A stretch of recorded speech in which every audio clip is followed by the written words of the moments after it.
being on the receiving end here.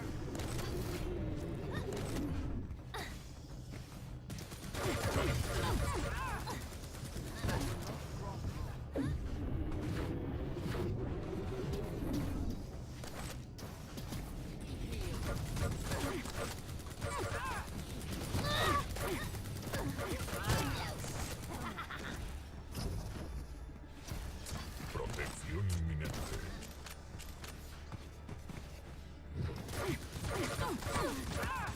Nothing to it.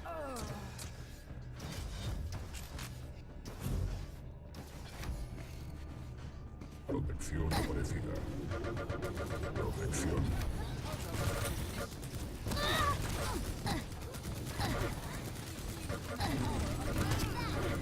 This is why I'm top of the class.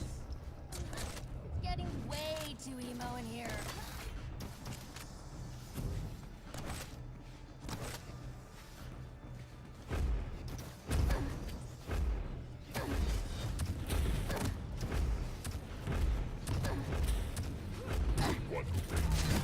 Tanque, cronómetro.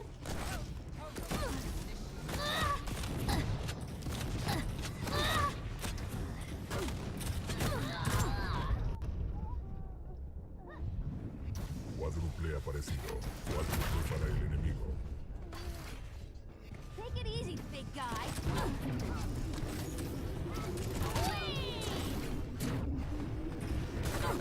Ascenso. Venganza. Daño cuádruple.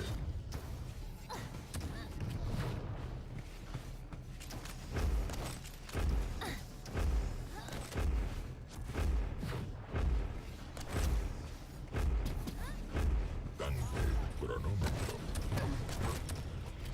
Now for the grand finale.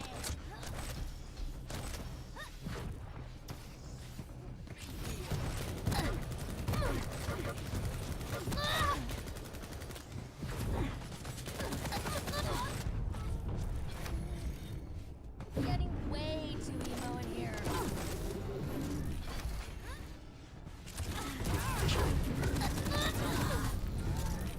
Cuádruple inminente. Trying out here?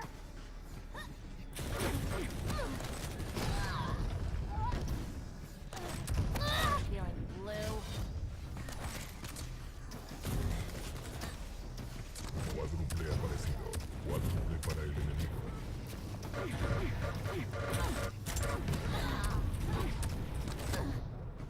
Seriously, piss off, Bozo.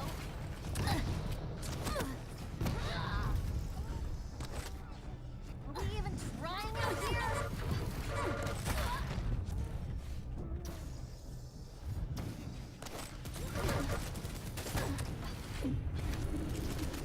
Protección inminente.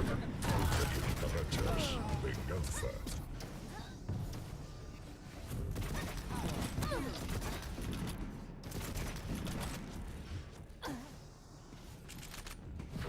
Protección aparecida. Protección.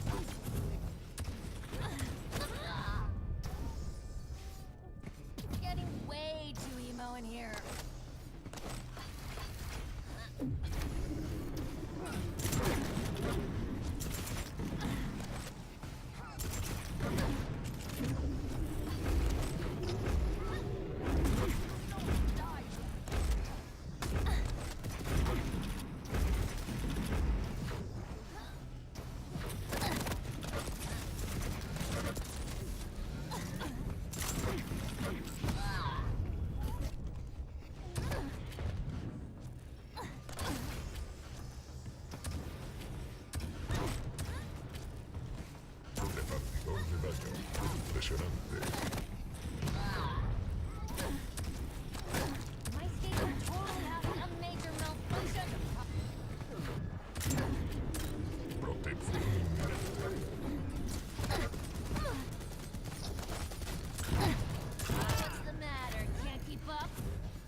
In order to keep up with the breakneck pace that games are released, a lot of us switch games fairly often. But what if you didn't? Hi folks, it's Falcon, and today on Game Ranks, 10 people who played one game for years. Number 10, in the massively multiplayer online game Tibia, way back in 2005, there was a door added to the game with a message. You see a gate of expertise for level 999. Only the worthy may pass. And not to mention that leveling in this game is apparently extremely tedious, because there are very large amounts of EXP that you need to get in between levels in the higher levels, and dying can send you back down certain levels. And it took 9 years, but a player made it through the door. And that was a lot of work that was done despite the fact that developers had said there was nothing behind the door, and there was no guarantee that there would be anything behind the door. And yet a player by the name of Carsec managed to get there, and then disappeared without saying anything. Yes, they made it through the door, and then did nothing. They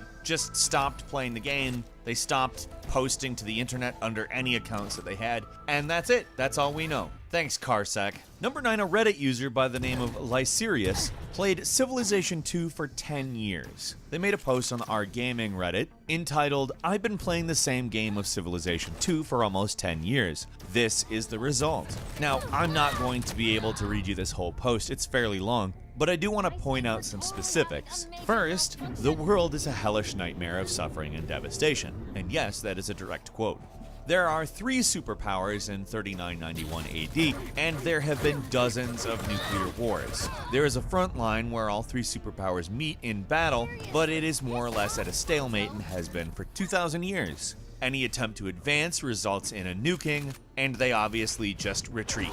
In this version of the world, the 3 nations, the Celts, the Vikings, and the Americans, all reside on swampland because the ice caps have melted over 20 times due to all of the nuclear wars. So not only is it swampland, it's irradiated swampland that you cannot farm, both due to the fact that it is swampland and irradiated. The military stalemate is so significant that all resources pretty much get funneled into tank building, because when you lose tanks, they have to be replaced, otherwise the stalemate can't continue. However, you can create tanks at a rate that accounts for the loss of tanks. It just makes every city into a tiny town full of starving people. Yes, 10 years of Civilization 2. The world is a hellish nightmare of suffering and devastation.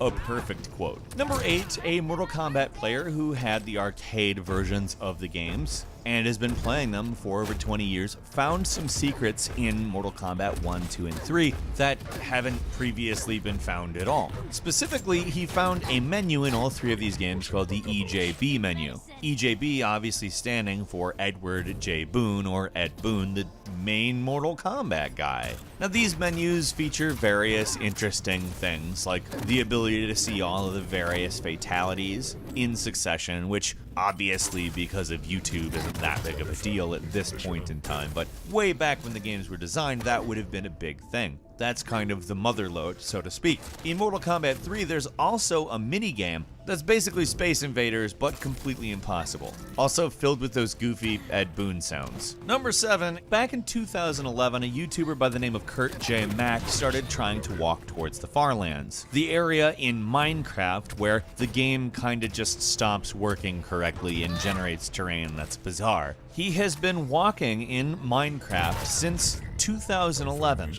obviously not continuously, of course, but has been walking that long, and is about a quarter of the way there as of last year. His most recent video was not more than a few days ago. I don't know exactly how far he is, but as a Let's Play series, he's accrued over 730 episodes and has raised about $400,000 for Child's Play charity doing this. Now keep in mind, newer versions of Minecraft don't have a Farlands, so he's still using an older version of the game, and that's a very long way to go still. I can't imagine that after going for 7 years last year, he's much further than 25% of the way there, but it's interesting to wonder if he'll ever make it. Number 6, a lot of Minecraft servers are simply group build projects where people contribute their time and knowledge of the game to creating a world. Now, when you have a server that has 1,500 people on it that's open for about 5 years, and a lot of those people spend very large amounts of their time doing the building, you get some pretty amazing results, as seen here on Minecraft server The Shire. On this server, there's so many different areas inspired by so many different realms of science fiction and real places. You can see urban architecture, you can see suburban architecture, you can find the Emerald City, as in from The Wizard of Oz, the Emerald City. Beautiful Latin America-inspired cities with rivers for their transport system, lots of different castles that are huge and gorgeous. There's even an underwater city.